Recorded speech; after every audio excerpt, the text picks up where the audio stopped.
Thank you. First, I'd like to thank you for the recognition. I'm very happy to be recognized after so much effort in order to increase our association. It's an honor to count on you. Today, we will talk about COP30, which is one of the greatest topics. COP30 is much more than a symbol, it's the test that we have. This conference that we are having here, the government is helping us a lot with the implementation, aligning a diplomacy, bioma, and concrete actions. This expectation brings the high level champion championships, and they help us with the tangible results for our country.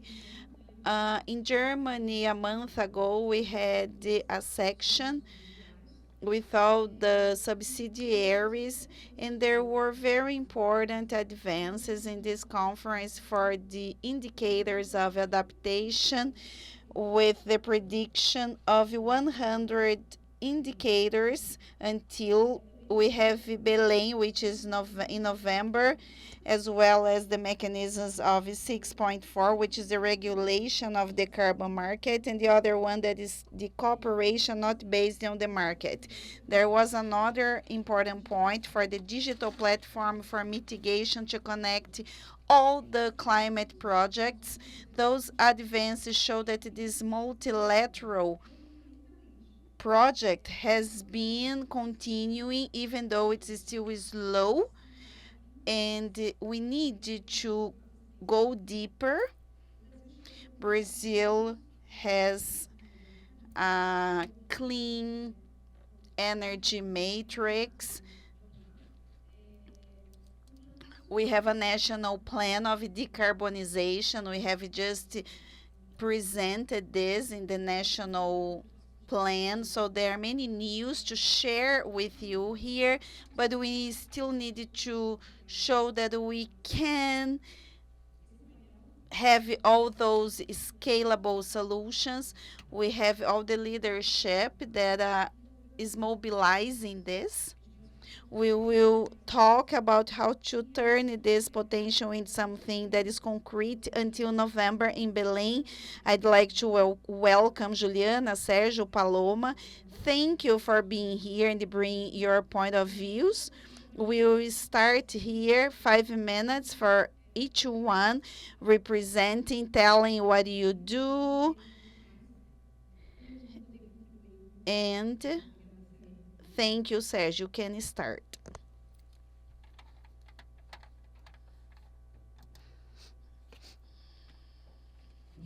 Good morning, Janaina. I'd like to thank you for the invitation, congratulate for the initiative. Thank you, Julie. I am the coordinator of the National Forum for Climate Change, and we've been reinventing ourselves based on new concepts. We are a structure that can connect with all the other sectors and the regions with the Brazilian diversity, and we are integrating this with the public policy, and it's linked to the Republican president. He's the one who conducts this, and this is also linked to another ministry. There are 20 ministries that are integrated, and then we do what the society is proposing with all the practices, with the implementation. This forum has lots of topics. Janaina attends that with some practical activities in this carbon world. So that's the structure that we are designing now, trying to have a kind of permanent action from the society, as it is something that is demanding. And the demanding, the urgency here is to implement everything, and we need to connect everything that is spread to the economy, because all the economical chains of the territory must be thought from local reference, as the video that you saw here, the local structure, the science recommendations, everything that is related to health. USP, which is the University of São Paulo, has been doing a kind of a research regarding health to orient this transformation, and then they should embed all the agreements, everything that is spread, and it's hard to understand them. That's why we've been discussing the methodology that would be good to put everything together to do the transformation of the economy. And we should be able to have just one thing in order to decrease inequality. And how can we do this in an inclusive way? By respecting the geochemical cycles, integrating everything with the way people live. Today, the economy that pressures the way people live in this diverse world should orient the economy. The health indicators should also do it, the scientific ones. That's why we need to change all of this, and it should be fast. We don't have resources. 1.3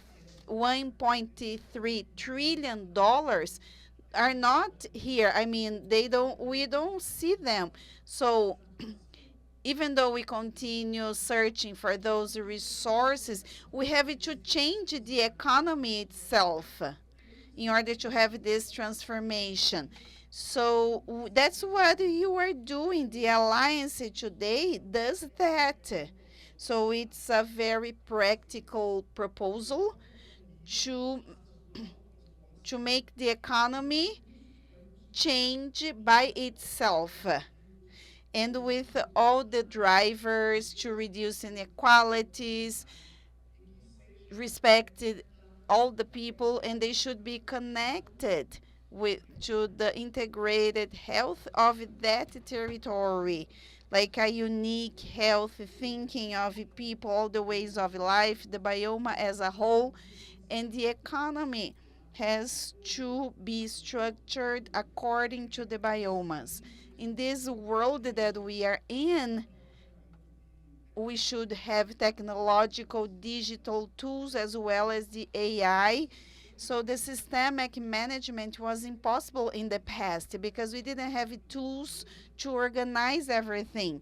Today we are here thinking of a forum, and then we will try to skip some steps instead of getting everyone together, having everyone together to get a consensus. We are thinking of something where everyone will present all the documents, the plans, and then this is added into a digital system, and it will analyze everything from the sectors, and we will work on the implementation of the consensus, articulating that with the federal government, with the states, with the market, companies, academia, to accelerate the consensus.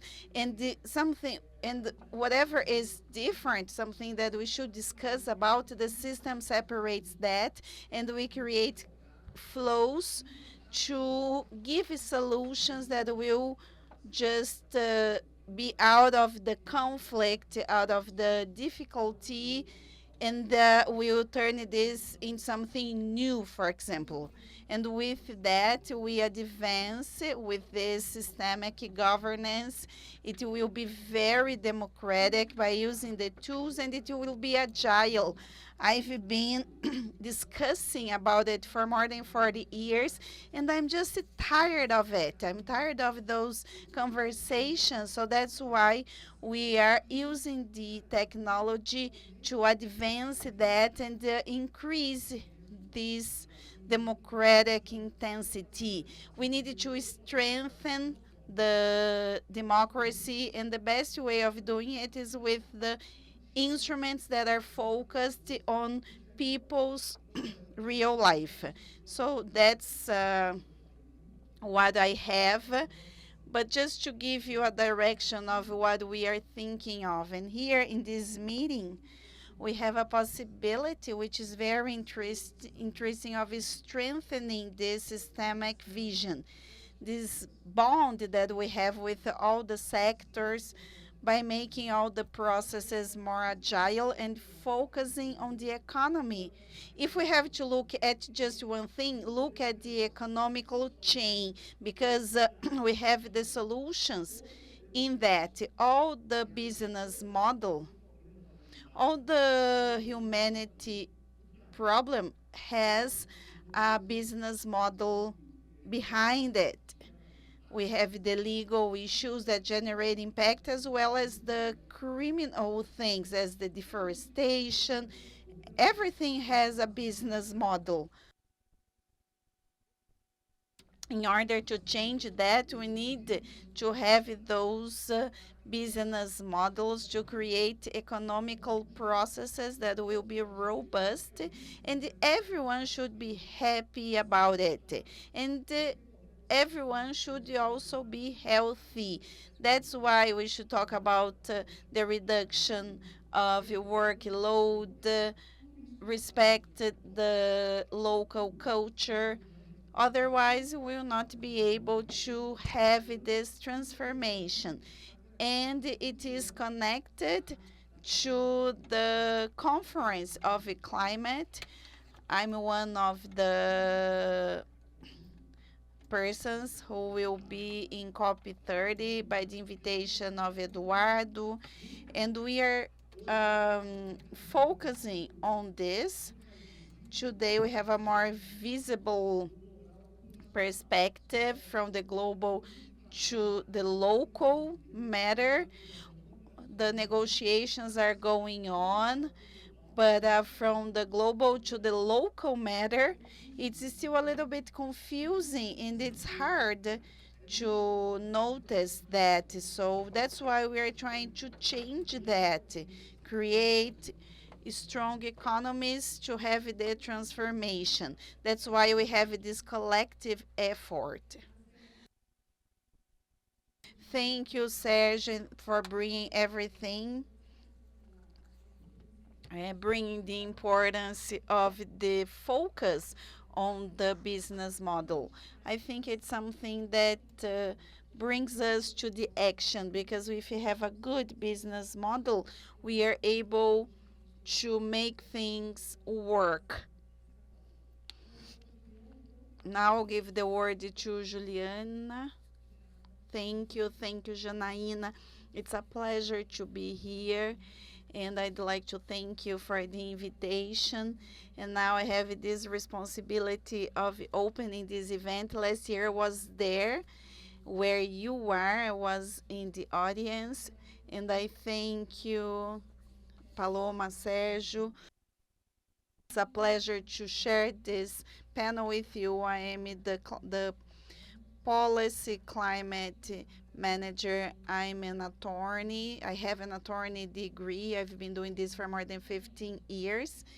And nowadays, La Clima is an institution. We are an institute that has as main focus the dissemination and application of knowledge regarding climate changes, as well as the policies. Our works are focused on national and international aspects, and we try to bring the efficacy to this climate change matter. And when we speak of carbon, in La Clima, we look at the regulation and its national development, we follow this discussion very close.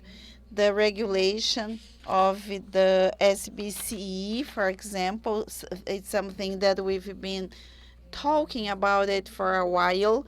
We have attended the elaboration of the roadmap for the implementation plan, and the Treasury Ministry has just published this.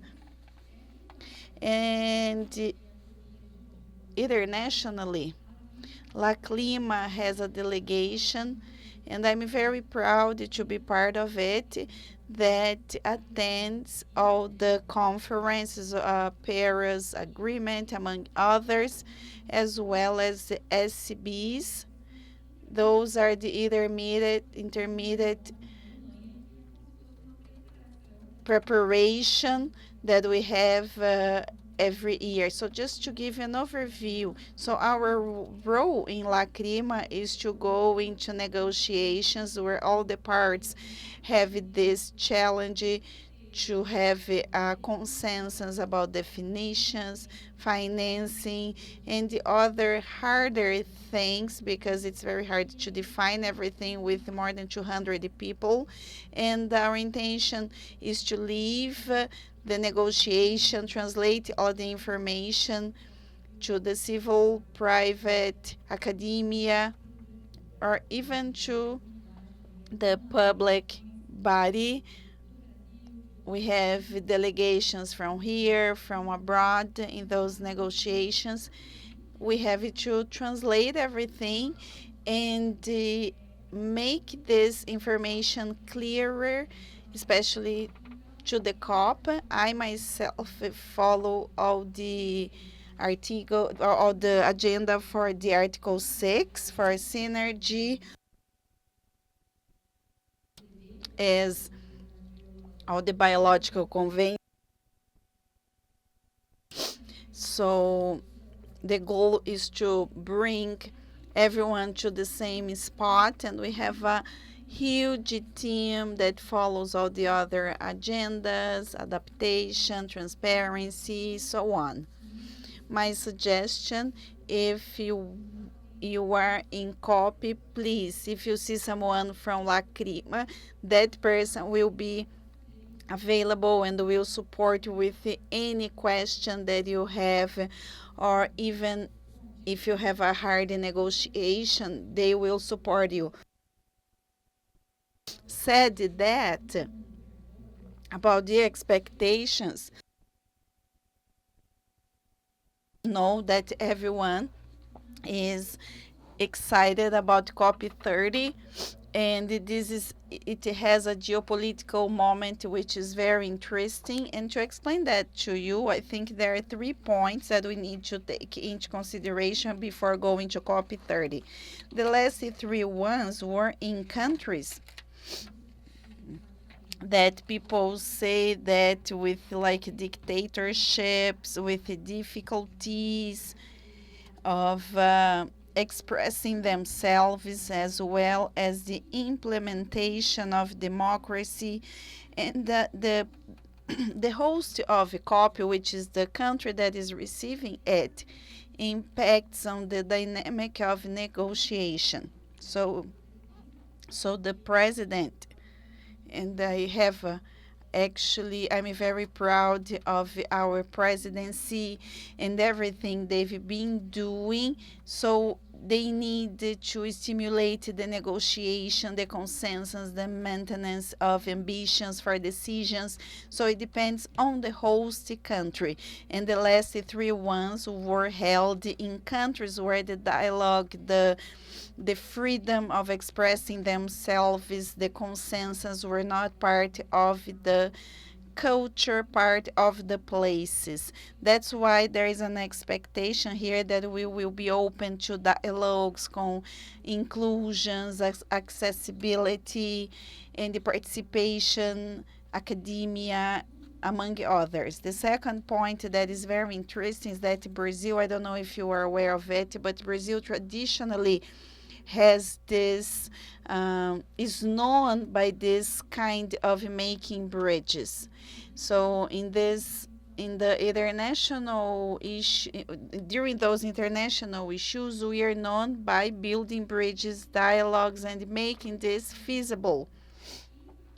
And the Brazilian diplomacy will not be different here in our copy. So there is this expectation. It's a fun fact. In Lacuna last year, Brazil was called in the backstage to support with that because it was difficult. If you were there, you probably saw that. So there is the expectation of this Brazilian way of putting everyone together. And at last, another point here, that's what people expect from, like, what people expect from us. We've been in this for more than 40 years, but when we speak of that legally, there were decades of negotiation only of rules. So the goal of that, the tools that we should use, how much we would need. So more the regulatory things. So okay, everything. I'm not going to say that everything was okay, but there was some advance. But then we got into a stalemate, and the word was implementation. We decided all the points, all the rules, and now I will talk more about the rules for the Article 6. And now we are in the end of it. Many agendas have concluded, and now we have to decide about the trillion, the tools of transparency, and how society will participate in the implementation of it in order to reach our goals. So said that, on one side, we have something positive, which is Brazil, because Brazil has this charisma to unlock it, to bring a presidency that will bring this ambition, consensus, this effectiveness to the negotiations. But on the other hand, we have two other points that are challenges. I'm sure that you probably see that on daily basis. We have the multilateral crisis, especially when we speak of money. You have this fear. We have the lack of commitment. Many people don't have this will to get to a consensus. So many things that we had as experience, you were there following a negotiation, then all of a sudden you just have like something negative, and then you just, then you don't have the excitement anymore to continue with the negotiation. So we are speaking of hands-on, and sometimes it's a little bit more complicated. On the other side, we have the geopolitical matter. We have countries. We have the protectionism, nationalisms. I'm not going to mention names. There's no need for that. But we have a scenario. Then people don't think that it's important to speak of a climate. So that's what we've seen in some countries. So it's a challenge, but I don't want you to start this conference with this way. I'd like to share just my feeling of being optimistic, because it's something that will be historical, and we have everything to be successful as a host of a global event about something that is very important and a topic that impacts directly and indirectly people's lives. So we have to believe in ourselves, in all the players who are involved in it, and we certainly we will surprise positively the world in November. For the ones who don't know La Clima, you should, because it's a reference. If you go to Belém, you should visit La Clima to the debriefings. They bring this in a very clear way. It's very important to be with them. They have an important role in it. If you don't know their work, it's worth it. Now I will give the word to Paloma. Good morning. It's a pleasure to be here with you. Last year, I also was in the audience. I saw my manager presenting in the panel, and I'd like to thank you. And I'd like to mention La Clima because we try to be with them all the time to understand all negotiations, because the people who do the negotiations are engineers, for example. That's why we are always with La Clima to understand better everything regarding negotiations. But my name is Paloma Pinheiro. I'm an environmental and urban engineer. I work as a climate coordinator, and I'm taking my master's degree focusing on energy, and speaking a little bit of Pacto Global. Pacto Global is the greatest initiatives of sustainability, and it works in more than 70 countries with many organizations. There are 2,000 companies, among other companies, that are part of it, and we engage the companies in this sustainable development in favor of environment, the civil rights, the human rights, and we have our platform that has the goal of integrating the climate agenda with the company strategies.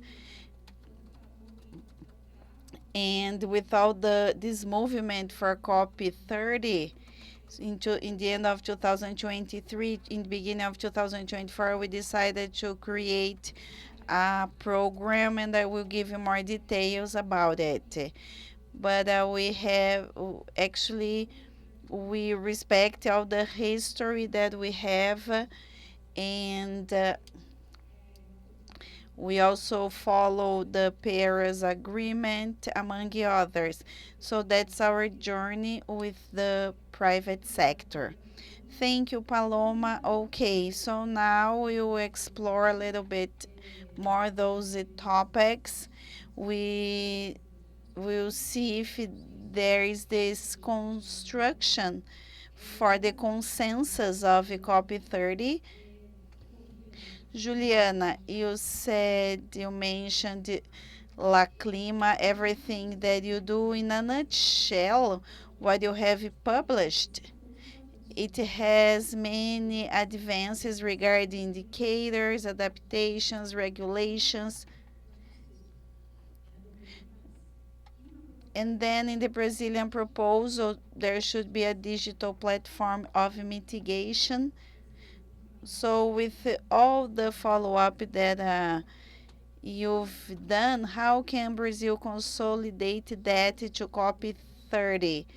So, because you said that Brazil is famous for this diplomacy to be the bridge. So how can we continue with that, putting everything together? Thank you for the question. As I said, it was a very important question because it gives a good opportunity to bring an example of this Brazilian potential. And speaking of my topic, that is carbon, that is suitable here, when we speak of Article 6, we are speaking of three cooperation instruments that the Paris Agreement brings to facilitate, to help the countries to make their lives easier, instruments that countries have to to be more effective. We are not speaking of financial speculation. We are not speaking of anything negative. We are just speaking of a way of facilitating the way we will reach the targets. And a great relief for people who are following this, that work with the carbon market, that in Baku, after 9 years of negotiation, we concluded the basic rules of the operationalization of the markets. And by doing this, they are high complex instruments, so the rules that are about to come that complement the basic ones are still ongoing. When we speak of 6.2, which is a market among countries, but has the private sector participation and the other stakeholders that will generate carbons for the transition of the markets, I'm not going to go into detail here, but the UNSCC gives some sovereignty, so then they can bring some additional rules like activities methodology, the register, how things will work internally. But when we speak of the 6.4 market, which is similar to the voluntary carbon market, the rules are dictated by a supervisor of this mechanism, but the countries have interest, and I would say that it's a recommendation to follow the norms closely because it's a participative space where you can give suggestions or you can even go against something.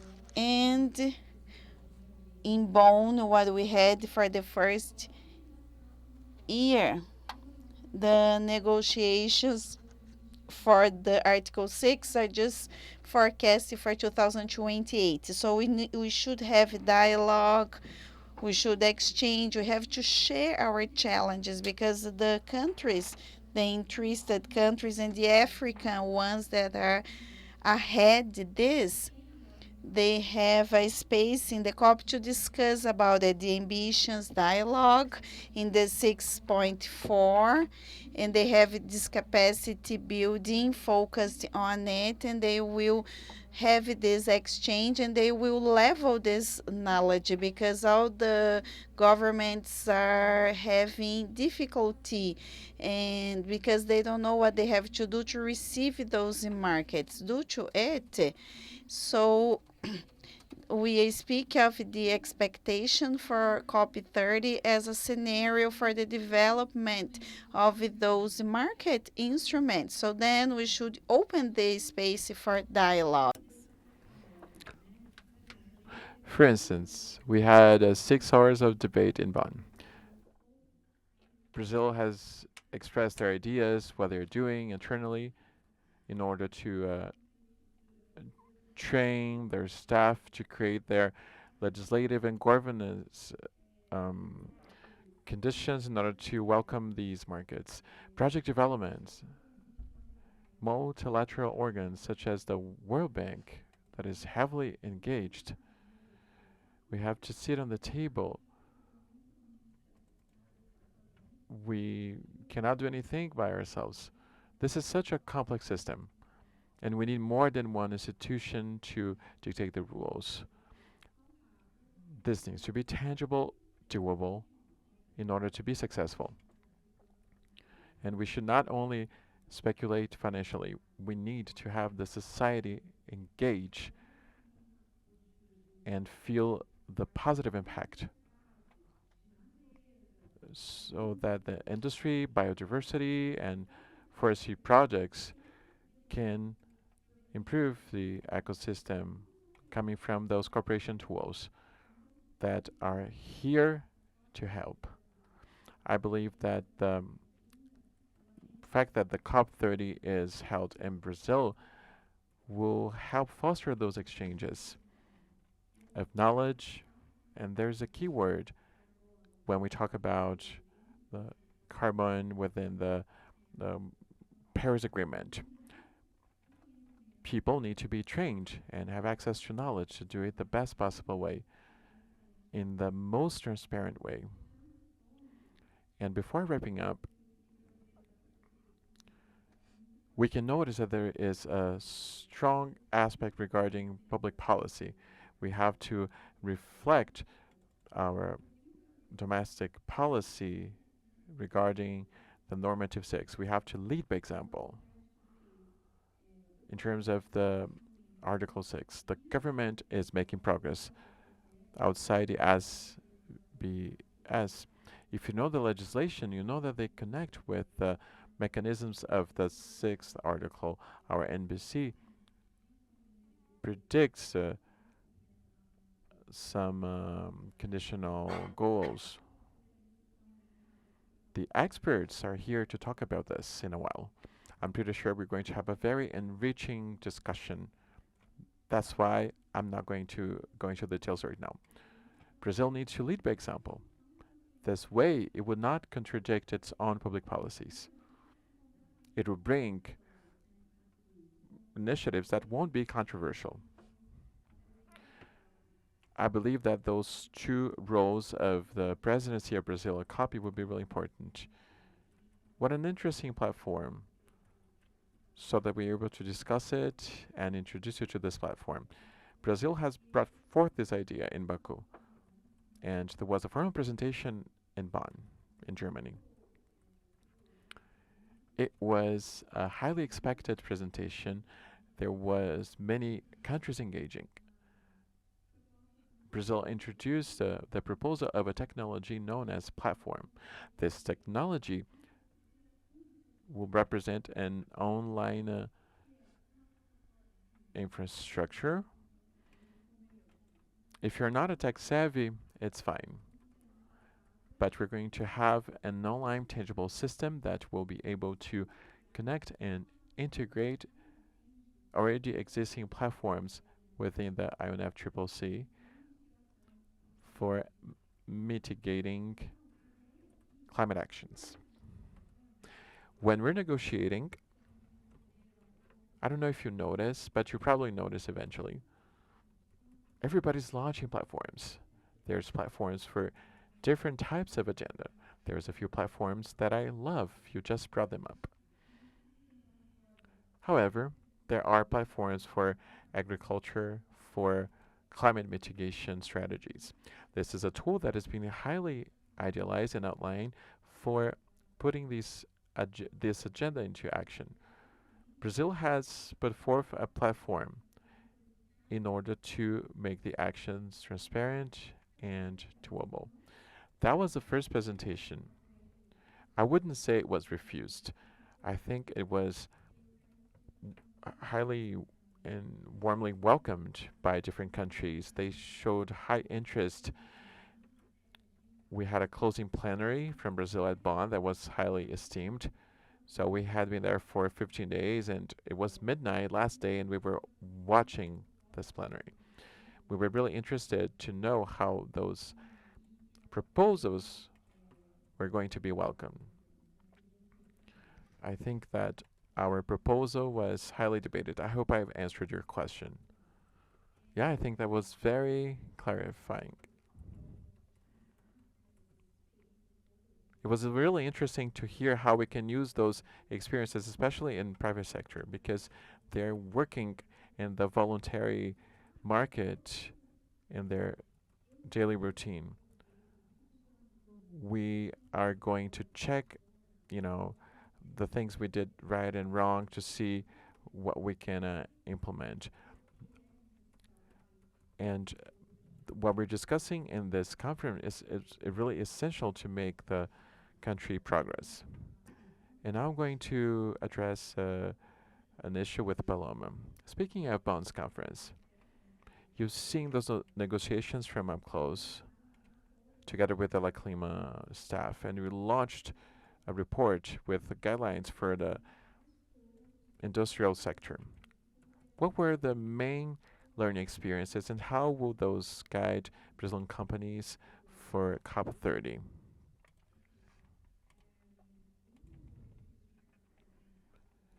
One of the goals of participation in the COP30 is to be able to translate technicalities for the industry.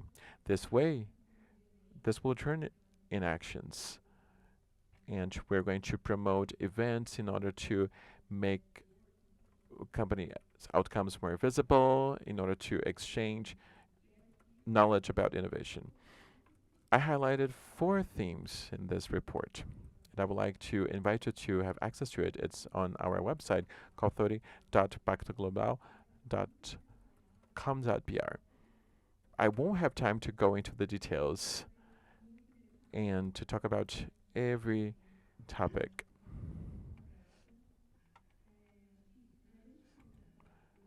Before touching on the 4 points, I'd like to say what Sérgio Xavier said about the spirit of the 4th letter of the COP letter. This group spirit, those global discussions should not only stay at the governmental level, at the high offices. It needs to go down so that they are implemented in our territory at local levels. In this report, we talk a little bit about this spirit, about what's possible to implement. And I would like to talk about the adaptation agenda. At COP30, we're going to reach a consensus of 100 indicators of gender, inequality, race. Historically, the mitigation agenda has progressed much faster than the adaptation one, and now we have to try to balance things out. These are some of the main guidelines we'd like to leave with companies so that they're able to invest in adaptation plans, so that they won't focus on the analysis of risk alone. And we need to implement it as a whole. There's an example of the future Brazilian program of adaptation report. It is being designed by the HVG7 along with other institutions. These are supporting other companies. It is some sort of a twin brother of the protocol program that is currently being developed. We are designing those indicators that are going to be launched next year on a platform with a new system. I think it is important to check the website so that you can get to know more about how we are doing this. And in terms of the gender theme, we generated a new gender adaptation plan. It shows how the companies who are going down the same path and accessing our platform for human rights, how they are in harmony with the multilateralism. Within the Action Platform for Human Rights, we have many projects, trainings, discussions, and we try to approach gender, race, inequalities, and how this is related to private sector, human rights, and work as well. 3rd topic, fair transition. I love this theme. It speaks close to me.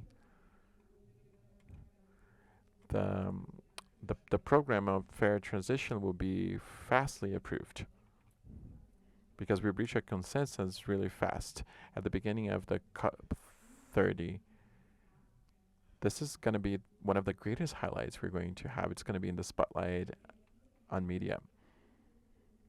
And the private sector should include in their decarbonation and adaptation plans the lenses of climatic justice within the platform of action for climate and human rights. We try to develop those concepts along with the companies, both of climatic justice and fair transition. This way, we'll be guaranteeing that all this collective effort will pay off and include fair transition since the onset, and we won't need to wait. And lastly, in terms of climatic financing, we are trying to reach the $1.3 trillion. And Dani brought an interesting perspective, who was there at the Bonn conference along with other organizations. She noticed a lack of alignment among the discussions of NDCs with the green projects, with the right languaging for the sectorial sector. We highlighted the importance of the participation of the industry in these environments. This way, they will be able to use existing tools, such as sustainable bonds, green bonds. These are financial mix mechanisms, which will help fill out these gaps. And we should also resort to private funding, not only governmental funding. We also need to adopt low carbon solutions such as biomethane, green hydrogen. These are solutions discussed at the hub of electric biofuel. Lucas is in our team and he's joining this event. If you're interested in this topic, you can talk to him. And it's sponsored by Scania. And they discuss how those solutions will be able to be implemented so that we won't think of the solutions as future solutions, but present solutions. I would like to invite you to check this report in detail on our website. Thank you, Paloma. We noticed that the industry have a lot to do, and they can insert this climatic agenda as soon as possible. The industry is really thankful for the shared information. Sérgio, now I would like to ask you a question. How do you see that the Brazilian Forum of Climate Change, how is this forum articulating different actors, productive sector, government, civil society, in order to guarantee that the COP30 engagements are deeply rooted in the reality of the biomes? How can they result in practical outcomes in these territories? Thank you, Janaina. We keep imagining how we can connect so many different ideas, tools, agreements, knowledge, public policies, technology, urgencies, demands. How can we organize everything? The forum has a great challenge to reunite all different societies, the industry, the academia, NGOs, the community, the town hall, and different states. And it's crazy. We think of a strategy. All of this falls into economy in the end. It is in the economic chains and different trade chains show up negatively as preconceptions, the reduction of inequalities, income concentration. But it can be shown as something ideal. The economy was designed to resolve problems. Economy means that eco, which is the house, and nomia is organization. That's in the etymology. That means we need to manage our home, our planet. We need to create a new economic model that considers all these questions. As I said in the beginning, we need to use online technologies and artificial intelligence to join these documents like Clima, Global Pact, have great documents that are spread all over the place. I would like to invite you to do something. I would like to invite you to help us integrate all those documents because we're going to insert in our system. This way we'll be able to identify the sets of practices, ideas, and concepts. This way we'll be able to speed up implementation process. We are focusing on practice. We are creating laboratories of systemic transformations. These labs join the different sectors and they look at the problem of the territory and they think up the solutions and the models that will solve the problem. And the economy is going to help out. First of all, we have to define the territory. And this way, we're going to imagine the great urgencies, demands, what are the technologies, instruments, and tools which already exist, and how we design this ideal model, respecting the communities and thinking of a local model in culture and the natural cycles of that region. How can we create these chains and this type of economic model? We are advancing work in our lab. We chose Fernando de Noronha to host it. This way we'll think of different aspects because it is a small place, it is isolated. We chose a dumpster and we are going to use private funding to regenerate this place with a working economy model. We're finishing a good step of regeneration. We built a new building with renewable energy, solar energy, day and night. And we are reforesting this area. And people think it's incredible.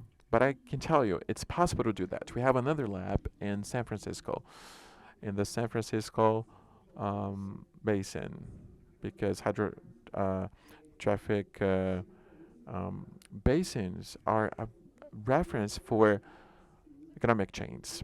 Humanity emerged around rivers and water basins, and our economy destroyed those basins, and we're trying to create an economy that regenerates those.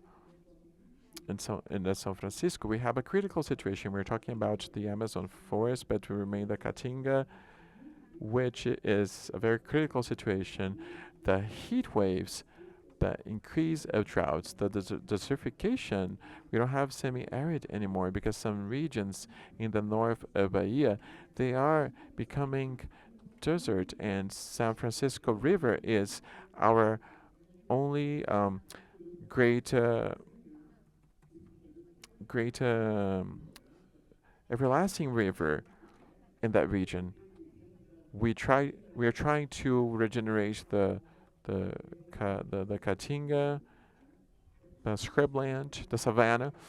It's possible to create those models that have profit, that generate good jobs with qualifications. The training can be done through the economic process. I know that my time is almost up, and I'd like to thank you and wrap up here. Thank you, Janaina. Thank you, Sérgio. I'm really glad to hear about so many actions being put into place. I'm really glad to hear. So we're going to leave here with a cooperation agreement with the Alliance Forum. This way we'll be able to make more progress and do so much more with the examples of the Alliance project, how they position themselves, how we can do those economical movements. I think we have many examples to share. I believe this cooperation emerges in a way that will make a COP even more successful. We have a video to show you. Unfortunately, we won't have time for Q&A now. But there's a video that Anatoni sent us our way. She couldn't be, she wasn't able to make the event. She had a very busy agenda because of the COP preparation. She sent us a video, and she would like to share a message with you all. And after that, we're going to wrap up this panel.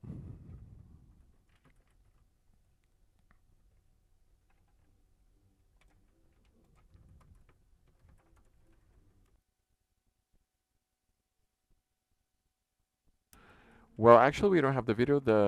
Our projection does not have the video, but we'll share them.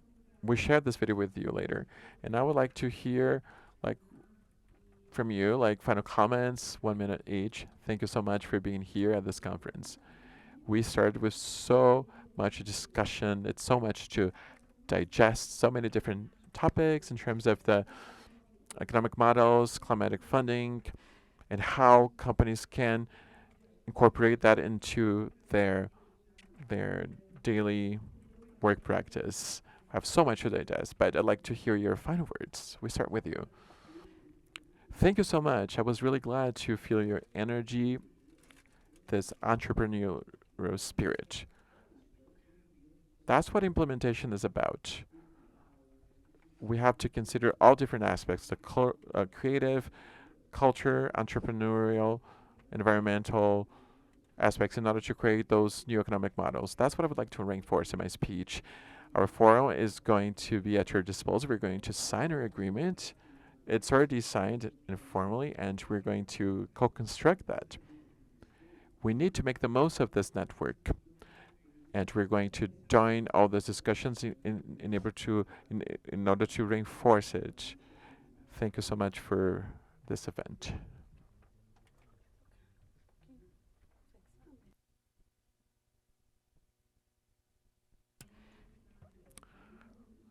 Thank you so much. I would like to congratulate the Alliance on the event, Sérgio, Paloma, for your speech. I could learn so much from you. Thank you all so much for your interest in the theme, for dedicating so much. And I would like to wrap up with a few suggestions. Suggestions regarding the Clima tools that will help you follow up COP so much. Thank you so much for bringing this up the whole time and for acknowledging our work. If you check the Clima website, you're going to see a long list of publications regarding everything climatic change with this legal bias, legal multidisciplinary bias. In terms of carbon, there's a few documents that I'm really proud of. There is a guide in order to try to understand the cooperation, to try to understand the Article 6 of COP30. It is very user-friendly, illustrative. It is deep, and it's going to help you understand how the markets of the Article 6 and the non-market tool. I think there's going to be a second edition. A copy was really successful at Bonn. During the conference, we published translated versions into Portuguese of the negotiation text of more strategic agendas.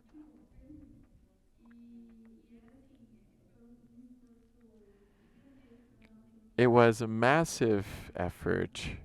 It was really successful. The delegation that stayed in Brazil was working overnight because this helps understand the status of negotiation. Because to enter a negotiation room, it is really important what people are discussing. We have this material at disposal. We have a very interactive video about it as SBCE, explaining the basic rules, and we also have the infograph bringing the outcomes of the COP29. This way we'll be able to understand what we're going to discuss. We have work on adaptation, mitigation, fair transition. We talk about the climate plan and the mitigation action. There's many tools that will help you out. Thank you so much for bringing up our debriefings. We're going to discuss that on a daily basis at Coffee, and thank you so much. We are going to be there with the civil society every day online if you're not there in person, and we're going to publish materials real time. And after the conference, we're going to publish the summaries with the main outcomes in a very summarized way so that everybody can digest it. Thank you all so much. Thank you so much. It was a great pleasure to be here with you, and I would like to invite you, considering this spirit of global movement for climatic action. I would like to invite you to participate of this great program of PACT in order to mobilize the industry and encourage them for mitigation and adaptation action with cross-secting agendas, considering anti-corruption, to prepare us for COP30 and after COP as well, because we would like to continue after the meeting as well, because the conferences are an ongoing mechanism, because one conference leads to another. It's not a single event that happens at the end of the year, because we have a lot of preparation prior to that, and we brought the spirit for the program. I would like to invite you to check our website so that you can get to know more about the initiative, and please get in touch with us. There's another invitation for everybody. Next week, on 30 at 2 p.m., at the YouTube of the Global Pact, we're going to broadcast a webinar about COP30, and we're going to talk about multilateralism, multilateral cooperation, and ambitions for action, as well as infrastructure, credential, accreditation, and operational issues regarding the conference. This way, the industry will be in the loop and will be able to join the conference. Thank you all so much. Thank you, Paloma, Juliana, Sérgio. I think that what we heard reinforces that Brazil has the strength to lead an implementation COP. Thank you all so much, and see you next.